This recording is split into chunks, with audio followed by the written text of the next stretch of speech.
Silakan bertanya. Jelas, Pak. Oh, jelas ya. Maksudnya biar cepat aja gitu ya, Raja. Iya, Pak. Oke. Jadi itu pertemuan 1, 2, 3. Oke, kita babat aja lah ya, karena masih ada waktu ya. Iya, Pak. Lanjut ya, Pak. Lanjut aja ya. Oke, saya buka dulu slide berikutnya ya.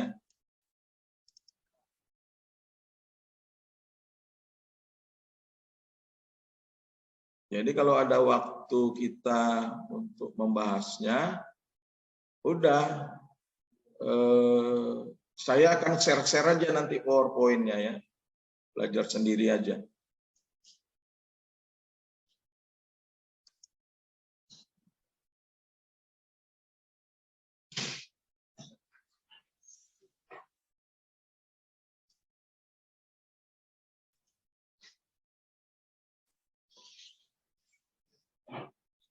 Kita buka slide berikutnya.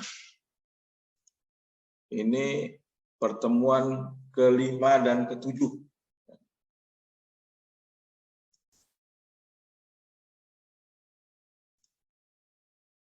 Apa yang ada di pertemuan 5, 7? Ya, 5 sampai 7 ya. Ada identifikasi risiko.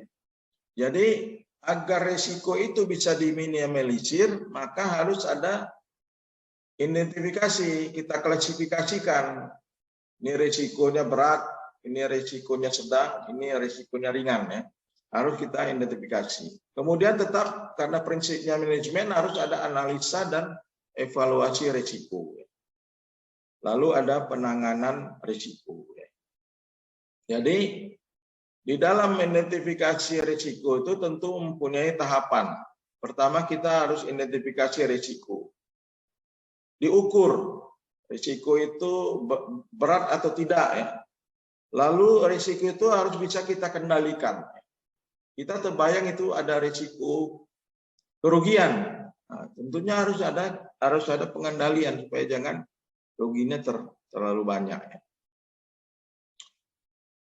Identifikasi risiko itu adalah tahap awal dari manajemen risiko.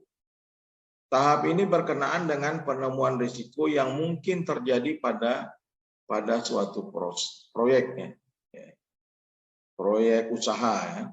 Jadi harus diidentifikasi. Ini adalah tahap awal. Tahap berikutnya adalah dianalisis berdasarkan data yang lalu, ya, pengamatan dan survei, ya, benchmarking, ya, dan pendapat-pendapat para ahli. Ya. Itu jadi harus metodenya ya. Jadi setelah diidentifikasi, lalu dianalisa. Analisis data historis itu menggunakan berbagai informasi dan data yang tersisa dalam perusahaan. Jadi mengenai segala sesuatu yang pernah terjadi ya. Baik itu data kepegawaian, dapat diketahui bahwa perusahaan itu menghadapi resiko misalnya akan terjadi kehilangan karyawan ya, karena eksodus ya. Pegawainya dulu, teringat saya, kalian udah lahir atau belum ya? Waktu zamannya Menteri Keuangannya JB Sumarlin, itu kan gampang sekali buat bank itu. Modal 50 juta waktu itu sudah bisa buka bank. Sudah buka bank. Di modal 50 juta sudah boleh buka bank. Belum lahir, Pak. Sehingga akhirnya berjamurlah bank-bank yang namanya entah apa-apa saja ya, tergantung pemiliknya ya. Nah, itu terjadi tuh eksodus. Jadi yang sudah experience kan pegawai bank pemerintah ya. Seperti dulu ada bank BNI ya, BNI ada bank dagang negara ya. Dulu ya. Kemudian itu ditawarin itu, termasuk orang tua saya, bapak saya kan kerja di bank ya. Di bank negara ya. Ditawarin itu. Kalau mau pindah nanti dapat transfer fee-nya sekian, kasih fasilitas mobil sekian, gajinya sekian gitu ya. Tapi alhamdulillah orang tua saya, bapak saya karena merasa udahlah untuk apa ya. Tapi teman-temannya banyak itu yang pindah ke bank ya, bank duta atau ke bank mana itu namanya itu ya. Nah, akhirnya terjadi eksodus pegawai. Nah, itu kan bagi bank pemerintah pada saat itu merupakan resiko ya. Jadi istilahnya dicaplok pegawainya ya. Karena kalau pegawai bank pemerintah ini kan sudah ready, ya, sudah paham ya. Jadi kalau ada bank baru masuk, tinggal jalan aja gitu, tinggal jalan artinya ya kan. Tidak perlu lagi dididik, tidak perlu ada pelatihan ya. Nah itu pernah terjadi ya. Jadi eksodus pegawai-pegawai perbankan ya, karena adanya apa istilahnya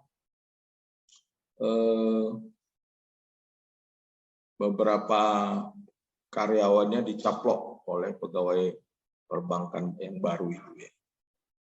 Ini pengamatan dan survei juga perlu dilakukan di dalam mengidentifikasi risiko. Kemudian pengacuan atau benchmarking ya.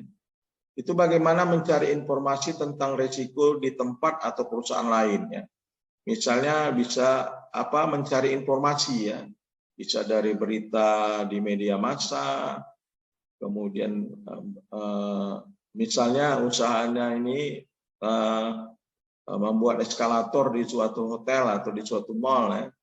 Nah, bagaimana apabila terjadi anak-anak tiba-tiba lalai orang tuanya terjepit ya, di eskalator, tentunya harus ada cara untuk meminimalisir risiko itu ya. Jangan sampai terjadi terhadap anak-anak tidak bisa diantisipasi ya. Makanya itu harus ada benchmarking istilahnya. Kemudian mencari info ya, pendapat ahli tentang suatu proyek ini, gimana kira-kira risikonya bagaimana kalau kami membuat proyek seperti ini gitu. Jadi harus ditanya kepada yang mengerti atau paham ya. Misalnya usahanya mau bikin rumah sakit, ya tentunya dia harus bertanya dengan dokter ya, atau dengan manajer atau manajer rumah sakit misalnya yang sudah ada di situ ya, dia bertanya bagaimana bisnis rumah sakit ini ya, dan sebagainya ya. Jadi harus bertanya kepada yang ahlinya ya. Ini adalah bagian tentang risiko yang akan dijumpai oleh perusahaan ya, yang akan dialami oleh perusahaan. Banyak risiko ya bagi perusahaan yang akan dialami. Kemudian ada analisis risiko, setiap risiko yang terindikasi diperhitungkan secara bergantian ya. Kemudian risiko itu kan harus ada istilahnya hipotesisnya ya, atau kesimpulan sementaranya ya. Jadi ada kategorinya, probabilitas risiko bisa dinilai sangat rendah apabila di bawah 10%. Jadi kategorinya rendah 10-25%, sedang 25-50%, tinggi 50-75% ya. Jadi ada 1, 2, 3, 4, 5 ya, ada 5 kategori ya di dalam menilai risiko ya. Setelah diadakan perhitungan, maka muncullah angka misalnya risiko yang akan dihadapi di bawah 10%. Berarti itu rendah ya.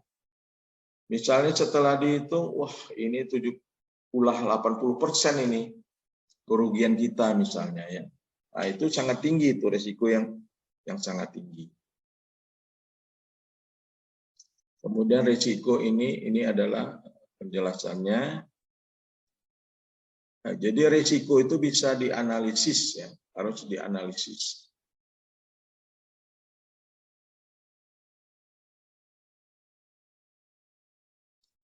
Bagaimana cara menanggulangi risiko? Nah, pertama ada istilahnya penanganan risiko atau risk control ya. Lalu ada risk financing. Jadi ada juga risiko yang bisa dialihkan ke pihak lain ya. Misalnya asuransi ya. kita akan mengalami misalnya ini ya, perbankan mengadakan pembiayaan ya. Tentunya risikonya adalah nasabah pada satu saat bisa saja nggak bisa bayar. Nasabah bisa saja pada satu saat meninggal dunia. Nah, kalau meninggal dunia siapa yang menanggung utangnya ini? Apakah ahli warisnya?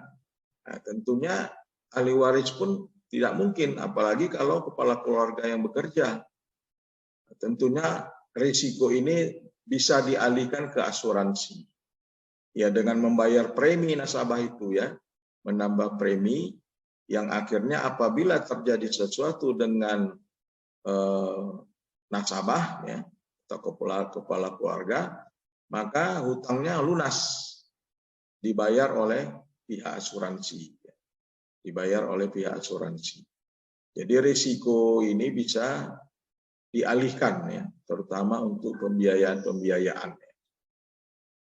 Biasanya dalam penanganan risiko ada alat yang bisa dipakai. Pertama bisa dihindari ya, kemudian mengendalikan, lalu memisahkan, melakukan kombinasi atau pooling ya, atau memindahkan tadi ya.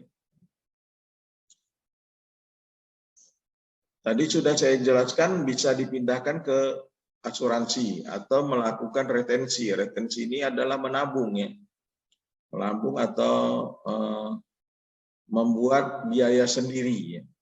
Jadi bisa risiko itu dialihkan ke asuransi, bisa ditanggulangi sendiri dengan membuat cadangan. Anggaran cadangan, retensi namanya ya. Nah, itu bisa dilakukan. Retensi ini kalau asuransi kan ada preminya, tentu harus ada hitung-hitungannya ya.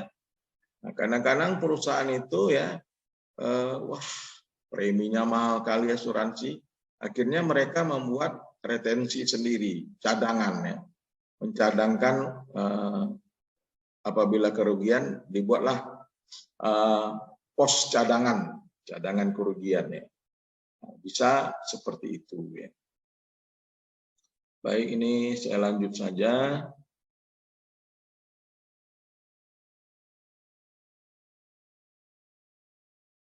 Jadi dapat pula mengklasifikasikan berdasarkan waktu ya.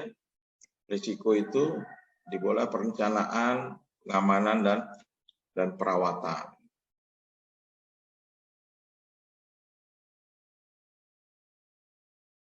Sampai sini pasti nggak ada yang bertanya ya. Lanjut, Pak. Lanjut. Lanjut, Pak. Ini udah sampai pertemuan ke-7 ini.